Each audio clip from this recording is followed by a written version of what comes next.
I guess it was September of 2021. Charlie invited me to his class in the men's recovery program. To serve, you don't have to be overqualified here. You have God's word and you have people that need it. My heart is serving the men. It's one of the most fulfilling things that I've had the privilege of doing in my life. When I started coming to the mission with Charlie, I was suffering from PTSD, not sleeping. I'd walked away from my job on medical leave. One of the roadblocks to my healing was feeling like I didn't have a purpose. Didn't feel adequate to do the job of being mother. One of the things the men find at the mission is a sense of purpose and belonging, and I found that here too. First, it's kind of put you outside your comfort zone just a little bit. Didn't know if I was qualified, would I say the wrong thing or do the wrong thing. But I found out I don't have to have all the answers. There's nothing wrong with saying I just don't know. Now, what it's done is prompted me to study and to learn. In my search for the truth, and as I participated in these classes, you could see their ability for self-reflection. Some had no shame in their story. They boldly got up and told the truth about, things they've experienced or things that they've done to other people. And their boldness has really inspired me to do that as well. Most people who don't understand addiction, what they're being painted on TV and what they see in the neighborhood, and they see the negative part of it, it develops a type of stigma. And you have people that come to here just to want to help out the homeless because it's the Christian thing to do. But they really get more than what they bargain for. They actually see real people.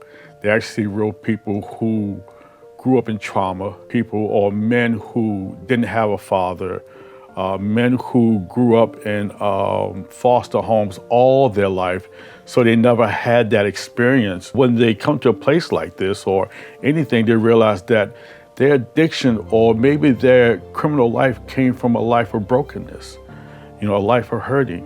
Over and over again, seeing the truth set them free from their shame and their guilt and their abuse. And as I started seeing God working in them and the transformations, I was really trying to find healing in a way. I started to find that, oddly, in the men coming to this program.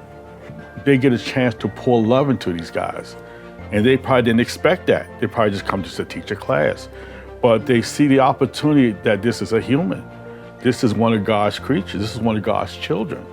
And so they begin to pour love into the guys, and then they get the reaction from love, and they see how these guys gravitate on, and they see a different side, a side that they didn't expect because they come in with the stigma well, these are guys, these are homeless guys, blah, blah, blah. But when they begin to show love, they see how humans can react to love. God shows up in our lives when we step out in faith and we say yes to God, especially when it's something scary, and especially outside of our comfort zone. That's really where God shows up the biggest.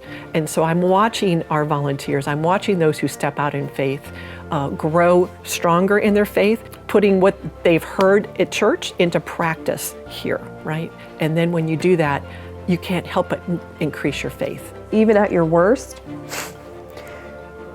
when you feel like you have nothing else to give, sometimes giving is exactly what you need to do.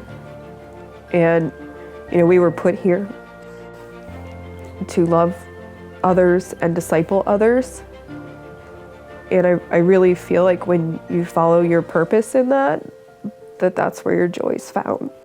It's about relationship and developing a relationship and speaking the truth to people. And in turn, you're going to reap the benefits from it.